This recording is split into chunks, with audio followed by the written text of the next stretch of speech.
From Hollywood, it's time now for Bob Bailey as... Johnny Dollar. This is Lieutenant Gomez of the Santo Tomas Police Department. Oh, yeah, Lieutenant. I have been trying to reach you for some time. Sorry, I was out making some funeral arrangements. It is about the dead man that I wish to speak to you, senor. Fire away, Lieutenant. What's on your mind? Precisely the question I was about to ask you. What do you mean? Surely I do not need to remind you that Benito Escanza was found dead in your hotel room earlier this evening. You certainly don't. But I've already told one of your cops the whole story.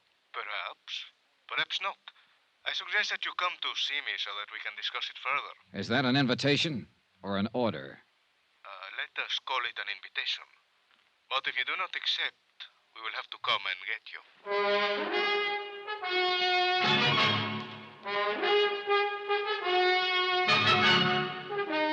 Tonight and every weekday night, Bob Bailey in the transcribed adventures of the man with the action-packed expense account, America's fabulous freelance insurance investigator. Yours truly, Johnny Dollar.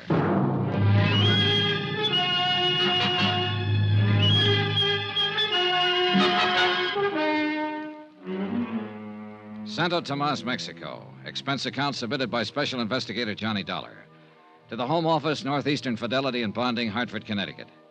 The following is an account of additional expenses during my investigation of the Alvin Summers $75,000 embezzlement case. Item 6, $25 American. Funeral and burial expenses for Benito the bellboy. Somebody had to do it, and he apparently had no family. After I made the arrangements with the town's undertaker, I went back to my room and received Lieutenant Gomez's polite but firm invitation to drop in on him. So I went on down to police headquarters. Sit down, Senor Dollar. Thanks, Lieutenant. So? So, the autopsy has confirmed the fact that Benito Escanza died from knife wounds. I didn't need an autopsy to tell me that. It was obvious. But what is not obvious is your part in all of this. Look, the story hasn't changed a bit since I told it to your Sergeant Romero. I went back to my room at midnight. I opened my balcony door and in rolled Benito. His throat had been cut. That is the story. As to what is behind the story, that may well be another matter. For instance? For instance, in a case such as this, everyone is a potential suspect. Everyone, including you. Isn't this being pretty ridiculous, Gomez? Is it? Then perhaps you would be kind enough to tell me if there was some legitimate reason Benito had his throat cut in your hotel room. Well, in the first place, if you're interested in alibis, I've got one. Indeed? Indeed. I was with a girl named Gloria Harris up at the Hotel Playa del Mar all evening. You can check that. Oh, you may be quite certain that I am checking on all your activities this evening, senor. In the second place, if you're interested in motives, I don't have one. No? Why would I want to kill Benito when I was hoping to get some information from him? Information of what sort, Senor Dollar? Oh, I guess I better start at the top, Lieutenant. Here's my card. You're an insurance investigator. That's right. About 6 months ago, a man named Alvin Summers up in the States embezzled $75,000 from the company he worked for. The outfit I'm representing in the deal wrote the bond on him, so they were stuck for the money. $75,000. A couple of days ago, they got a long-distance phone call from down here in Santo Tomas. The man who called claimed that he had information about Alvin Summers. That's why I came down here. Now, who was the man who telephoned? We don't know. I came on the chance that he might contact me here, or that I might get some kind of lead on Alvin Summers' whereabouts. And have you? No, on both counts. Benito said he knew about a place where Summers used to live. He was going to take me there tonight. But apparently somebody had other ideas, and a knife to back them up. I see. And nobody has tried to contact you? Oh, sure. Several people have, but always for the wrong reason. First, there was a man named Carson, a zipper salesman. He contacted me for the purpose of setting up a cribbage game. Cribbage? What is this cribbage? Oh, now, that's something I hope I never find out. Then there was a strong-arm who bounced me around with a gun barrel and suggested politely that I wanted to leave town. Oh? What did he look like? Well, he was heavy in the shoulders, thick neck, low forehead, short dark hair, scar over the bridge of his nose. Scar? That would be Senor Kraus. You know him? I know him by sight. Well, who is he? What's his pitch? That is something I do not know.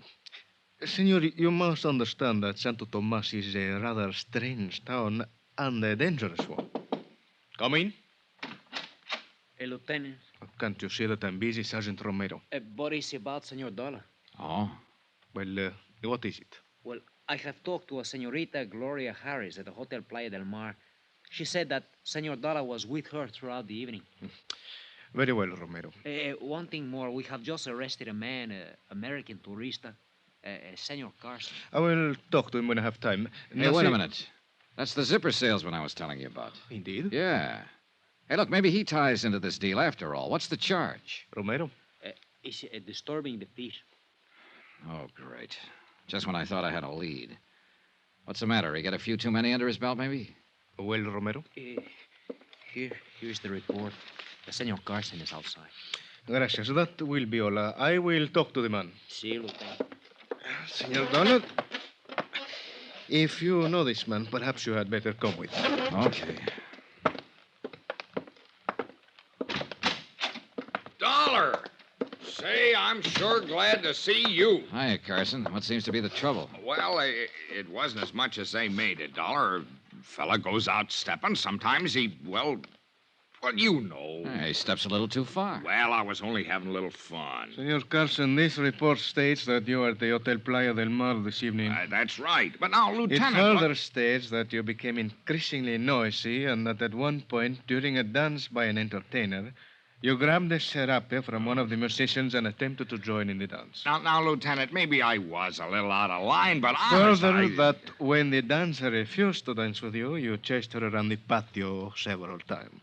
Trying to sell her a zipper, maybe? Oh, no, Dollar, let up on a guy, will you? And that finally, when the musician attempted to get his serape away from you, you broke his guitar over his head. Say, when you get going, you're a real tiger, aren't you? Are these things true, Senor Carson? Well, I suppose the facts are correct, but they sound different somehow down here. I was just trying to have a little fun, you know. See, Sergeant Romero will conduct you to the magistrate. Romero! Well, Dollar, you're just going to stand there and not do anything? After all, we both live at the same hotel, and... And? Oh, you're a big help. What'll happen to him, Lieutenant? Oh, you will have to pay the damages, and there will be a fine. Which will probably go on his expense account. Lieutenant, you started to tell me about this Beetlebrow Krause who put a few dents in me. I started to say that before the people from Mexico City built the new hotel, this town unfortunately used to be something of a haven for undesirable characters from the United States. Fugitives, huh? Some of them still remain. And although I know very little about Senor Krause, it is probable that he is one of them. Could be. You say that he and Senor Carson are the only ones who have made any effort to contact you? Yeah, except for Gloria Harris, of course. I still haven't found out what's on her mind. I mean, what else is on her mind. She says she's down here on a vacation. Indeed. In that case, it has certainly been a long vacation. What do you mean? She has been here for several months, to my knowledge. Well. Now, that's very interesting, Lieutenant. Thanks.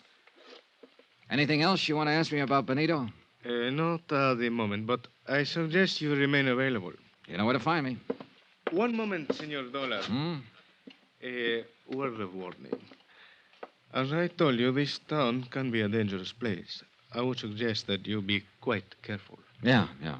And one thing I wish to impress upon you. If you are at any time tempted during your investigation to take the law into your own hands, I assure you that you will regret it. Well, in that case, I hope you're around when and if I need you. Whether or not I am available, the warning still applies. Okay. Be seeing you.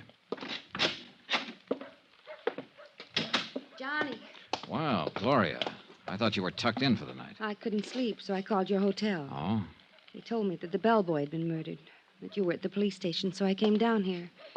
Is there anything I can do? Not for Benito, I'm afraid. He was killed in your room? Yeah. You think he could have been killed by mistake? Mistake? You mean maybe I was supposed to be the target? Hey, it's a thought. Johnny, you're in trouble of some kind. I wish you'd tell me what it is. You're not just down here on a vacation.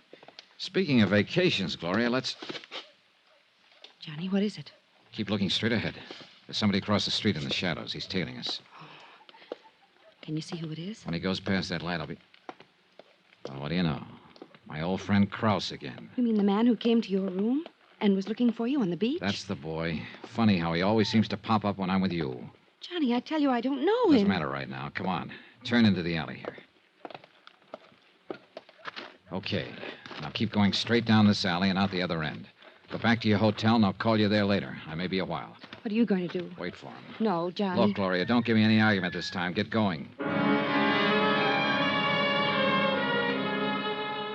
After she was out of sight, I ducked into a doorway. Then I waited. Yeah, Krause was following all right. I waited until he got right up to me. Then I dove at him. You! That's right, me. Drop the gun. Drop it. Yeah, this time I'm ready for you, sweetheart. Funny thing about me, Krause. I don't like guys working over me with a gun barrel, ever. All right. Now you're going to tell me what this is all about. Why you've been tailing me. Why you worked me over with a gun barrel in my room last night. I want to hear all about it. You know why. Talk. I said talk. You're not taking me back. Taking you back? I know you came down here after me, but I ain't going back. What are you talking about? I know what happens to a 3-time loser. 3-time? Want me back home, you gotta carry me. Hey, wait a minute. You ever hear of a man named Alvin Summers? Oh? How about Gloria Harris? No. You sure about that, Krause? Look, don't. Look, I'm telling you the truth. Yeah, I guess you are. You're too punchy right now to give me a routine. Yeah, I think I get it. You're wanted in the States. You figured I was a cop and came down here to make a pinch. Brother, right now, I sure wish I was. You mean you... No, I'm no cop. Oh. Guess I made a mistake. You sure did, Buster. No hard feelings? Oh, no, not at all. I just love the feel of a gun barrel whipping across my face. Krause, I got a nice little piece of advice for you. Next time, you better find out what the score is before you jump into the ball game.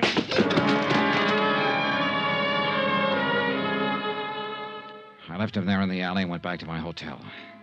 Then, just as I was about to open the door to my room, I heard someone moving around inside. I went quietly down to the end of the hall, out the window, then eased along the balcony back toward my room. Inside, it was dark, but I could make out someone bent over my luggage, searching it. I edged across the room, slowly. Then I lunged. Ah! Hello, Gloria. Johnny. Yeah, Johnny. Helping me unpack, maybe. Look, I can explain, Johnny. You know something? That's just exactly what you're gonna do.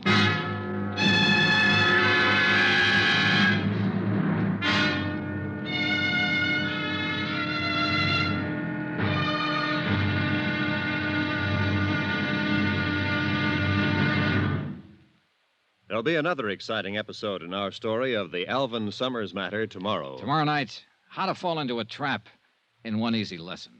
Join us, won't you? Yours truly, Johnny Dollar.